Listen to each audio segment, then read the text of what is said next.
Hello guys, நான் உங்கள் vs பேசுகிறேன். இன்றைக்கி நம்ம பார்க்க போகிற சீரிஸோட நேம் வந்து பவுண்ட்லெஸ் நெக்ரோமன்சர்னு சொல்லக்கூடிய சீரிஸோடைய எபிசோட் 8 தான் இன்றைக்கி நம்ம பார்க்க போகிறோம். அதனால் நீங்கள் நம்ம சேனலுக்கு புதுசாக இருந்தீங்கன்னா உங்களால் முடிஞ்ச சப்போர்ட் நம்ம சேனலுக்கு சப்ஸ்கிரைப் பண்ணி சப்போர்ட் பண்ணுங்கள். அது மட்டும் இல்லாமல் அது கூட இருக்க விலக நாளில் வச்சுக்கோங்க. அப்போ தான் நான் ஒரு அடுத்த வீடியோ எல்லாமே உங்களுக்கு நோட்டிஃபிகேஷன் பண்ணணும். கண்டிப்பாக வழக்கம் போல இந்த எபிசோடு பிரமாதமாக இருக்க போகுது. அதனால் முடிஞ்ச யார் ஸ்கிப் பண்ணாமல் பொறுமையாக பாருங்கள். இந்த வீடியோ பிடிச்சவங்க எல்லாமே கமெண்ட்டில் உங்களுக்கு பிடிச்ச மாதிரி போட்டுங்க, நானும் பார்த்து வச்சுக்கிறேன். இதுக்கு முன்னாடி கிட்டத்தட்ட ஒரு 7 எபிசோட் போட்டுருப்போம். அந்த எபிசோட பார்க்காதவங்க லிங்க் டிஸ்கிரிப்ஷனில் கொடுத்துருக்கேன். அந்த பிளேலிஸ்ட்டை போய் செக் பண்ணி பார்த்துருவாங்க. சரி வாங்க நம்ம கதைக்குள்ள போகலாமா. அதுக்கப்புறம் ஒரு சின்ன ஃபிளாஷ்பேக்கை காமிக்கிறாங்க. இது வந்து டைரக்டர் வாங்குடையது. Final list of the application வந்து அண்டர் குவாலிஃபிகேஷன் டெஸ்ட்டில் வந்து பாஸ் ஆனவங்களுடைய லிஸ்ட்டில் வந்து வாங்கம்மா அவன் போயிருக்கான். ஏப்பா அடியோ நான் ஒரு வழியாக பாஸ் ஆகிட்டேன்னு சொல்லிட்டு திருப்திகரமாக இருந்திருப்பான். பட் ஆனால் அவனுக்கு மனசுக்குள்ளேயே கேட்டுக்கிற ஒரு சில கேள்விகளை மட்டும் இப்போ சொல்கிறாங்க. நான் ஃபர்ஸ்ட் ஒரு அண்டர் ஆனேன், நான் மட்டும்தான் எப்பவுமே அதில் பெஸ்ட்டாக இருந்தேன், அப்படிதான் எல்லா இடத்துலையும் இருக்க முடியும்னு நினச்சேன். பட் ஆனால் என்னுடைய பிட்வீன் காலேஜில் லைஃப் டைமில் என்னுடைய லைஃபே டோட்டலாக மாறிடுச்சு.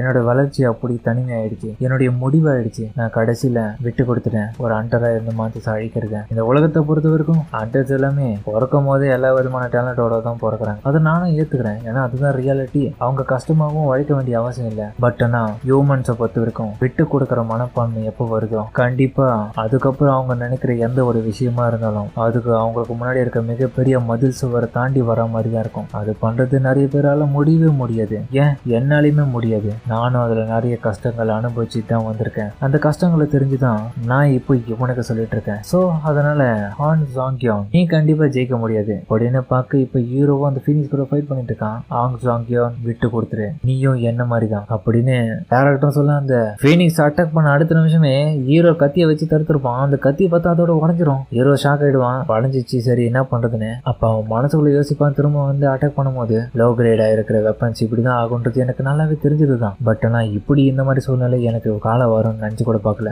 இருந்தாலும் இதுக்கு எல்லாத்துக்கும் காரணம் அந்த ஆளுதான் அப்படின்ற மாதிரி திரும்பி அவனை பார்க்க அவனை வில்லத்தனமா இவனை பார்த்துட்டு வடிஞ்சு போன ஸ்வாடை வச்சு ஒரு நாளைக்கு என்னடா பெருசா சாதிக்க முடியும் அப்படின்ற மாதிரி அவன் பாக்குறான். இன்னொரு பக்கம் அந்த ஃபீனிக்ஸ் பரவாயில்ல நம்ம ஹீரோவை அட்டாக் பண்ணதுக்காக செம வேகமா வருது. ஃபயர் பவரை பயன்படுத்தி அட்டாக் பண்ணுவோம் ஹீரோவும். சரி ஓகே, கண்டிப்பா பெட்டரா இதுல இருந்து என்னால தப்பிக்க முடியும். இந்த சுச்சுவேஷனை எனக்கு சாதகமா பயன்படுத்திக்கிறேன். அந்த டவரை ஞாபகப்படுத்துறேன். கண்டிப்பா இது எனக்கான ஒரு ஃப்ளோரா நான் ஏத்துக்கிறேன். இந்த ஃப்ளோரோடைய பாஸ் இதுதான். இதை அழிக்கிறதுக்காக இப்போ நான் தயாராகிறேன் அப்படின்னு ஹீரோ தன்னுடைய இன்ஸ்டன்ட் ஆக்சிலரேஷனை பயன்படுத்துவான். அடுத்த செகண்ட் செம்ம வேகமா அந்த ஜம்ப் பண்ணி அந்த ஃபீனிக்ஸ் ஐட்டம் போயிட்டு அந்த சீலிங்லயே போயிட்டு ஜம்ப் பண்ணிடுவான். ஜம்ப் பண்ண அடுத்த செகண்ட் அங்க பார்த்ததுக்குன்னு உடைய ஹீரோவும் கண்டிப்பா இந்த ஒரு ஸ்பீடுனால உன்னால ஈடு கொடுக்க முடியாது. இந்த ஆக்சிலரேஷனை பயன்படுத்தி இப்ப நான் உன்னுடைய சோழியை முடிக்கிறேன் அப்படின்னு ஹீரோவும் அந்த ஜம்ப் பண்ணி இதை அட்டாக் பண்ணலான்னு பார்ப்பான். அதுவும் உன்னொரு பக்கம் நம்ம ஹீரோவை பார்த்துட்டு திரும்பவும் ஃபயர் பாலை பயன்படுத்தி அட்டாக் பண்ணோம். அதுக்கு தயாராக ஹீரோ டைமிங் கொடுக்காம செம வேகமா அந்த ஜம்ப் பண்ணி அதை அட்டாக் பண்றதுக்காக போறான். இன்னொரு பக்கம் அது கிட்டியே போயிட்டு அந்த உடஞ்ச சாடை வச்சு அட்டாக் பண்ணுவான்.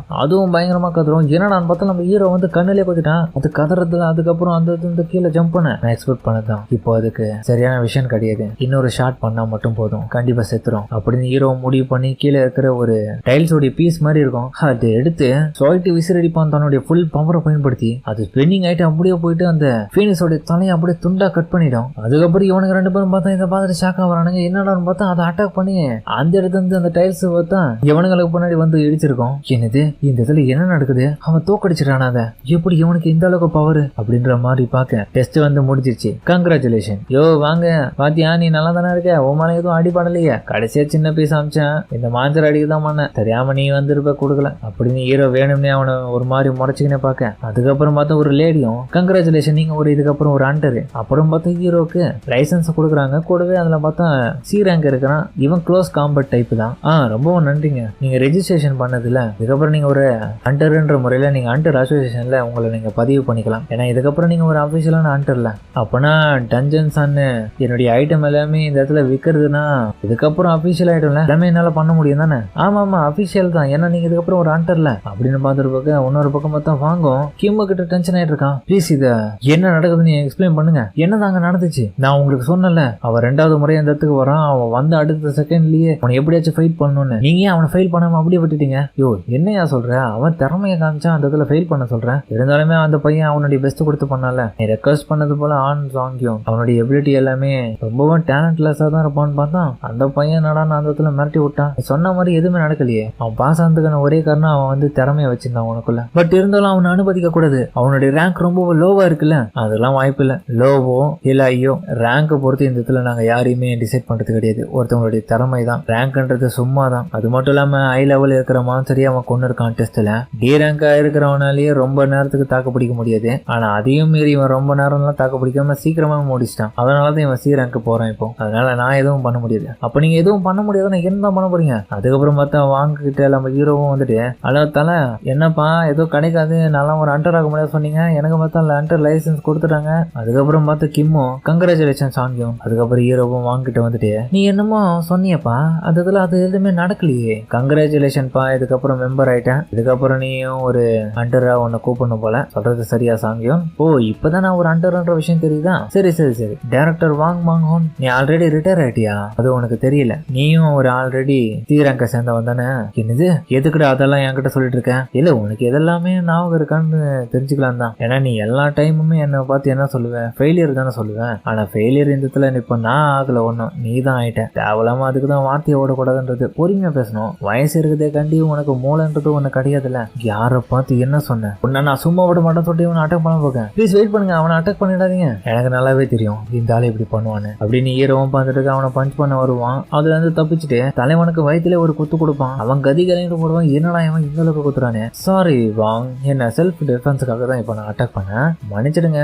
அதாவது இது வந்து திரும்பி கொடுக்கறதுக்கான நேரம். ஸ்டார்டிங்ல என்ன அடிச்சல அப்படின்ற மாதிரி திரும்பி இப்போ வாயில கொடுப்பான். இந்த பக்கம் அடி வாங்கின அவன் கண்டிப்பா இவனுடைய ரேங்க் சி ரேங்கா இருக்குமா? இவனுடைய அடியெல்லாம் இவ்வளவு பலமா இருக்கே அப்படின்ற மாதிரி பார்க்க. அதுக்கப்புறம் ஹீரோவை வீட்டு கிளம்பலாம் பார்க்க. போறதுக்கு முன்னாடி கிம்மோ இவன் அண்டர் அசோசியேஷன்ல சேர சொல்றான். என்ன சார் சொல்றீங்க? அப்பனா இந்த எக்ஸ்க்ளூசிவ் அண்டரா நான் இந்த அண்டர் அசோசியேஷன்ல சேர சொல்றீங்க? என்ன சரியா சொன்னேன். சேலரி வந்து மினிமமா கிட்டத்தட்ட ஒரு 1 மில்லியன் வானம் கொடுப்போம். இது மட்டும் இல்லாம உனக்கு பத்தலனா கூட சொல்லு, என்னமோ அதிகப்படுத்தி கொடுக்குறோம். வேற எதனா வேணாலும் கேட்டு தரோம். முக்கியமா எங்களுக்காக நெகோட்டியேட் பண்ணணும். நீ உனக்கான ஆஃபர் இது. இந்த ஆஃபரை விட்டு போயிடுத. அதுக்கப்புறம் போனா திரும்ப இந்த வாய்ப்பு உனக்கு காராது. ஏன்னா நீ எதையுமே சீக்கிரமா முடிக்கல. நீ ரொம்ப பவர்ஃபுல்லான ஆள் நினைக்கிறேன். ஹீரோவும் பார்த்து ஷாக் ஆகுறான். என்னது 1 மில்லியனா? என் வாழ்க்கையில அவ்வளவு பணத்தை நான் பார்த்ததே இல்லையே. ரொம்பவும் அதிகமா தான் இருக்கு. எதுக்காக அவ்வளவு அமௌண்ட்னா நீங்க அந்த ஃபீனிக்ஸே தோக்கடிச்சதுனால உங்களுடைய பொட்டன்ஷியல் எங்களுக்கு தெரியும். அதனாலதான் ஒரு அண்டரா எனக்கு நல்லாவே தெரிஞ்சதுனால உங்களுக்கு அவ்வளவு அமௌண்ட். ஹீரோவும் டைரக்டர் என்ன மேனிபுலேட் பண்ணி பார்க்கலாம்னு பாக்குறீங்களா?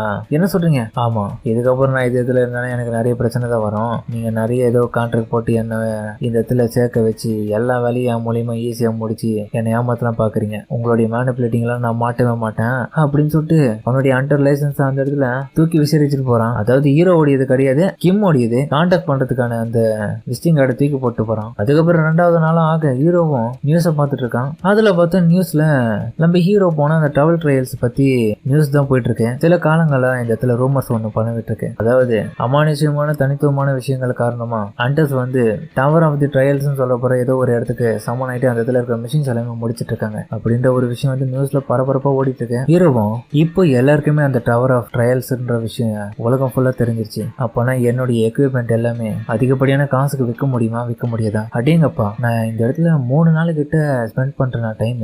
ஆல்மோஸ்ட் இப்ப திரும்பவும் டவர் ஆஃப் தி ட்ரையலுக்கு போறதுக்கான டைம் வந்துருச்சு. அதுக்கப்புறம் பார்த்தா அவனுக்கு மெசேஜும் வர. சரி, நல்ல விஷயம் தான். திரும்பியும் லெவலப் ஆகிறதுக்காக போகணும். அதுக்கப்புறம் ஹீரோவும் டைம் முடிஞ்ச அடுத்த கணமே திரும்பியும் அதே மாதிரியான சின்ன ஒரு போர்ட்டல் மூலியமா அந்த ஒரு உலகத்துக்கு போக ஆரம்பிக்கிறான். நான் இன்னமும் ஸ்ட்ராங் ஆயிட்டு வெளியே வருவேன். ஒரு நாள் இல்ல ஒரு நாள் அந்த மான்ஸ்டர்ஸ் எல்லாத்தையுமே நான் அழிப்பேன். ஏன்னா அந்த அளவுக்கு நான் பிஸி ஆயிடுவேன் திரும்ப நான் இந்த இடத்துக்கு வரத்துக்குள்ள அப்படின்னு ஹீரோவை வில்லத்தனமா சரிக்கும். அதோட இந்த எபிசோட முடிக்கிறாங்க. சரிங்க, இந்த வீடியோ பிடிச்சிருங்க சொல்லுங்க. மறக்காம இந்த வீடியோ ஏதாவது பிடிச்சிக்க நம்புறேன். பிடிச்சிருந்தா லைக் போட்டு நம்ம சேனலுக்கு சப்ஸ்கிரைப் பண்ணி சப்போர்ட் பண்ணுங்க. அது மட்டும் இல்லாம அது கூட இருக்க பெல்லைக்கான ஆன்ல இருக்குங்க. அப்பதான் நான் போன அடுத்த வீடியோலுமே உங்களுக்கு நோட்டிஃபிகேஷன் வரும். வழக்கம்போல இந்த எபிசோடும் பிரமாதமா இருக்கும். முடிச்சுட்டு யாரும் ஸ்கிப் பண்ணா பொறுமையா பார்த்துருப்பீங்க நம்புறேன். இந்த வீடியோ பிடிச்சவங்க எல்லாமே கமெண்ட்ல உங்களுக்கு பிடிச்ச மாதிரி போடுங்க, நானும் பார்த்துக்கிறேன். சரிங்க, சமதியோட இந்த வீடியோ முடிச்சுப்போம்.